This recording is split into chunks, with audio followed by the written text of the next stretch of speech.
So, good day everyone. I am Andre Alferos from ECE22 and here we are again for another experiment. Experiment number 6.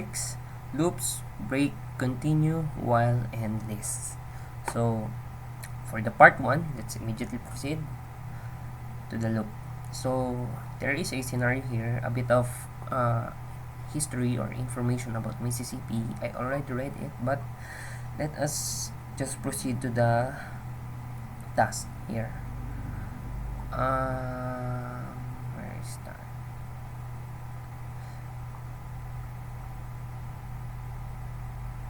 Here. Your task is very simple here. Write a program that uses a for loop to count Mississippi to 5. Having counted to 5, the program should print to the screen the final message, ready or not, here I come. So use the skeleton we provided in the editor. Note that the code in the editor contains two elements which may not be fully clear to you at this moment. Their import time statement and the sleep method. Okay. So there. So here. So by the way, the expected output we are to have must be something like counting 1 Mississippi, 2 Mississippi, 3 Mississippi, 4 Mississippi, up to 5 Mississippi. And here is the picture about the skeleton. However, I already made a code and let's just try this for a faster way of coding. So I'll just explain a little bit. So import time for I in range must be 1 and 6 or 1 to 6 something because parang may pasobra siya, so kailangan hanggang 6 siya. And so for that, print I, then Mississippi.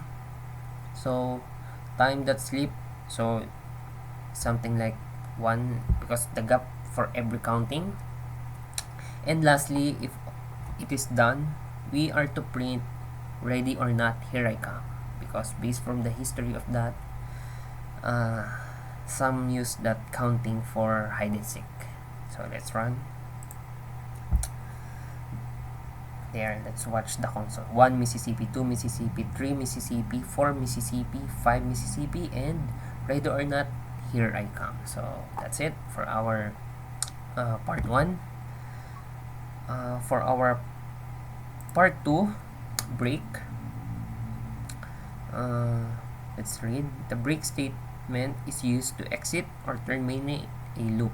Design a program that uses a while loop rather, and continuously asks the user to enter a word unless the user enters secret as the secret exit word, in which the case the message "you've successfully left the loop" should be printed to the screen and the loop should terminate. Don't print any of the words entered by the user. Use the concept of conditional execution in the break statement. So based from this is the code that I formulated. Let's reset there.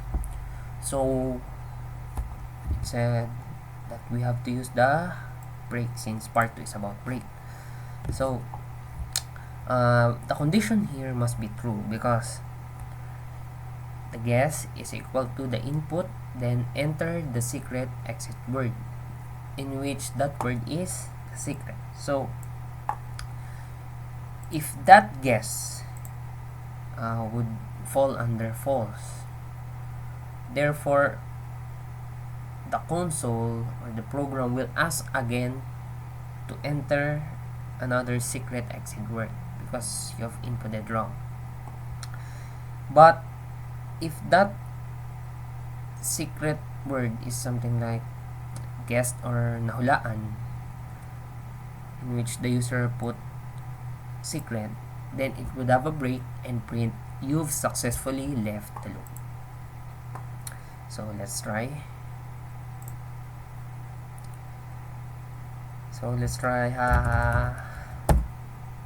Still not yet. Let's try 1 2 3. Still not yet. Time. Nope. But if we are going to enter secret,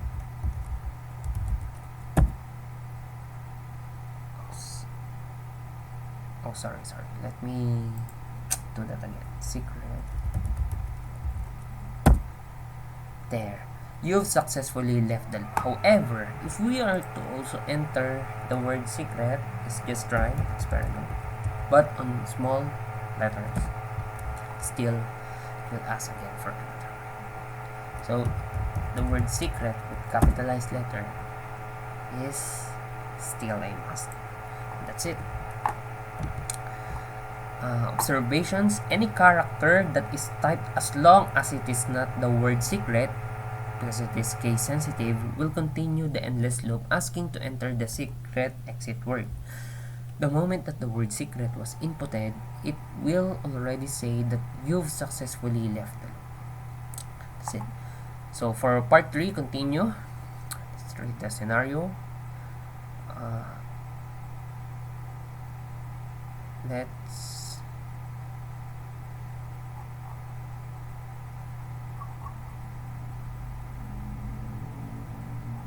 where is that? There.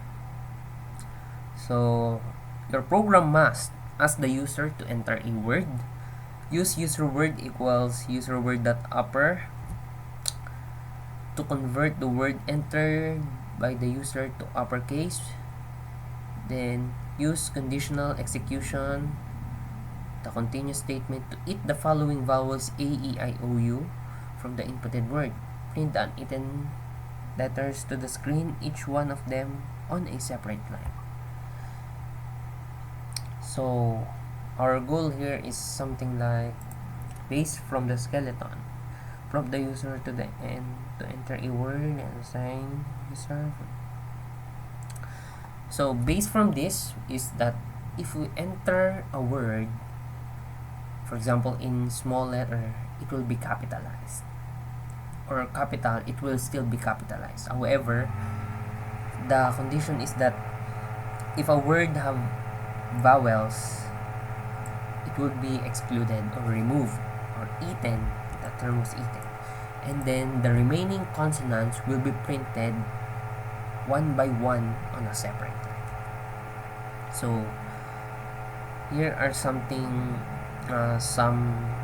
input and expected outputs. So this is the code that I formulated. Let's copy. Sorry.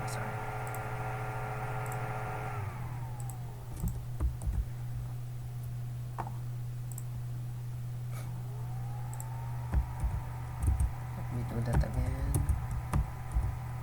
Oh no. Wait a minute.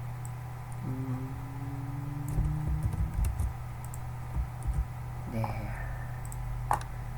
Let's try running this. Oh, sorry. By the way, the sample input, let's try Gregory.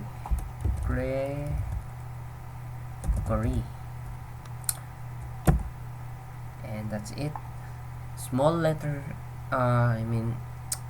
big letter G on the first word, on the first letter of the word Gregory, and the remaining letters are already small, are all converted into capitalized one, and the vowels E and O are eliminated, leaving us GR, Y.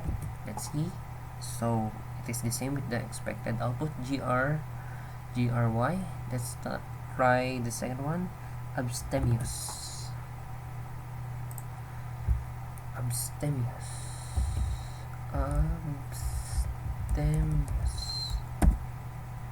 There. Small letter all, however, is converted into capital because, oh, by the way, sorry, I forgot to explain a bit of my code. So user word equals STR, input, enter any word, and from that, this code number 2, user word equals user word dot upper, makes it to be capitalized, and that's it. And we used if statement here because if that letter A is equal and equal to A, it will continue to E to I until to U. Then it would print the remaining letters of that word. However, the consonants are the one that can be only seen, just like on our output. So that's it. BSTMS, and lastly, oh, this is interesting. IOUEA, all vowels. Is that OUE? Let's see if there is something we can get. Of course, none, because AEIOU are already excluded, and those are the letters that we type. So exactly, all are cancelled, leaving us nothing on the output. So observations, all of the vowels of a certain word will be eliminated and will always be transformed into capital letters. So for the part 4, the while, let's read the scenario.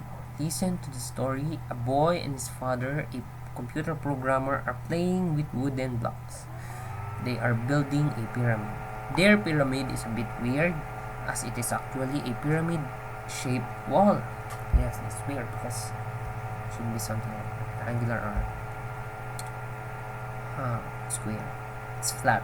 The pyramid is stacked according to one simple principle. Each lower layer contains one block more than the layer above. So as we can see on the figure, 6 blocks here, and the count of it is the height of 3. So it's something like the width and the length. No. The width is the height, and the width because it is smaller compared to the length of the block. And the block, of course, the block number will definitely stay as it is. So just some of mind matters. So here is our task. Your task is to write a program which reads the number of blocks the builders have and outputs the height of the pyramid that can be built using these blocks. And there is a note that the height is measured by the number of fully completed layers. If the builders don't have a sufficient number of blocks and cannot complete the next layer, they finish their work immediately. So test your code using the data we provided. So based from this skeleton, blocks is equal to in input, enter the number of blocks, then we are to write the code here, and finally the print the height of the pyramid. So here are the sample input and outputs again, and by the way, I have a code for it already. So from this, just reset there. From here, the line 1 is from here, from the initial given, and let's say the height is equivalent to 0 because initial height, and I used since we are on the part for while, of course I used the while blocks is greater than the height. So let me read this. Height is equal to height plus 1, blocks is equal to blocks minus height. Then print the height of the pyramid, then height. So what is the possible height that can the son, is it the son, the boy and the father, his father, do? So the idea behind this code is that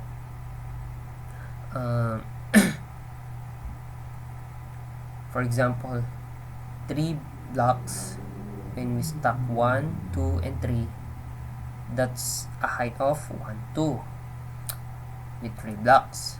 However, if the boy and the father is going to use 4 blocks, that's 1, 2, 3, and that one must be on the base since it will be used for another stocking.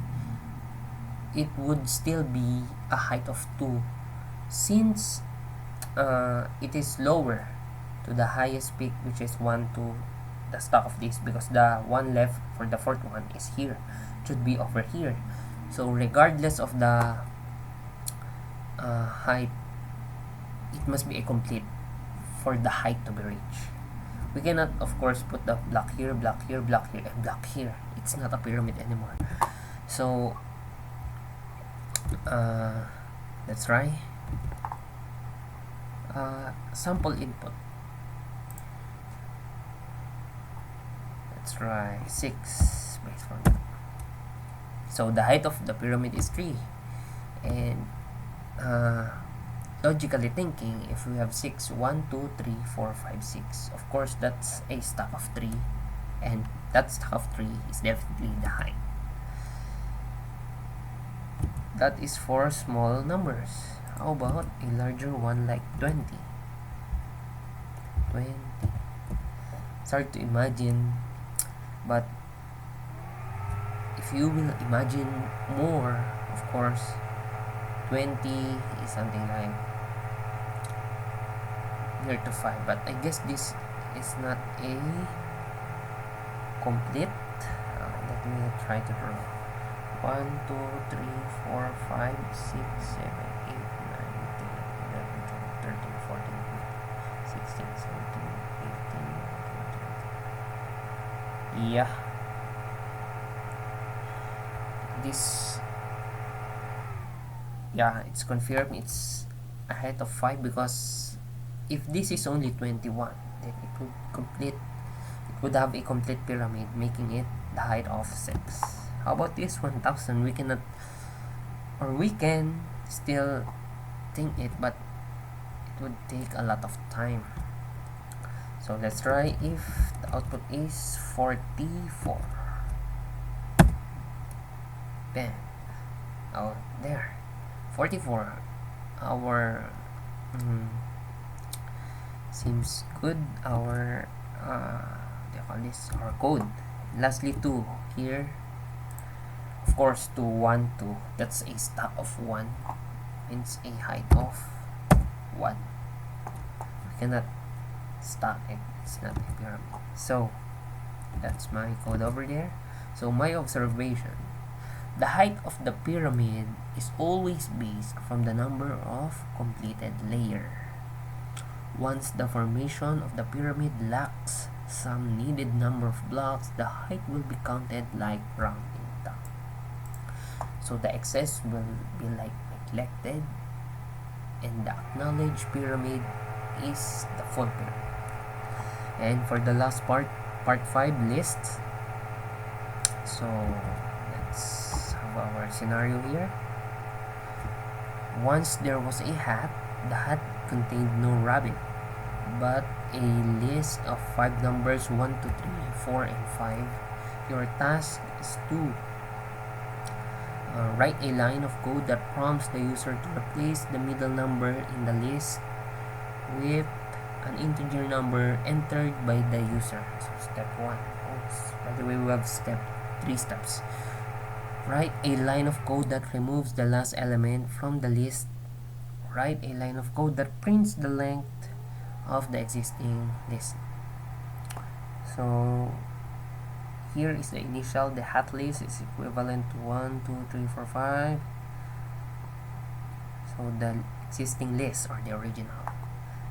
So I have tried a code, and this is my formulated code again and again, and explain it a little bit. So this is the initial again. The hat list equal to 1, 2, 3, 4, 5. So the hat list 2 is equal to the input. So here is the step 1, wherein we are to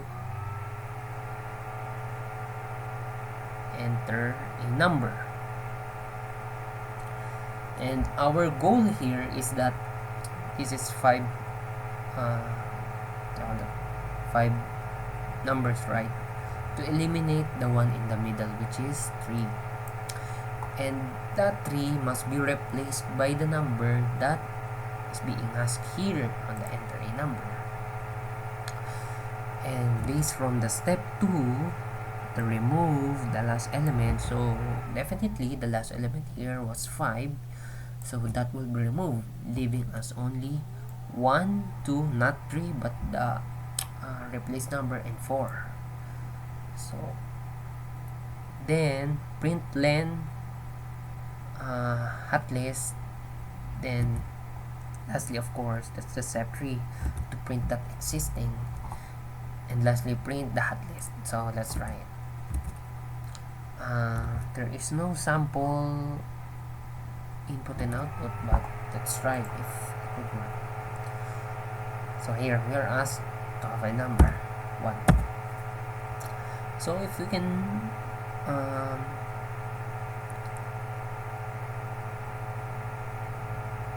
observe,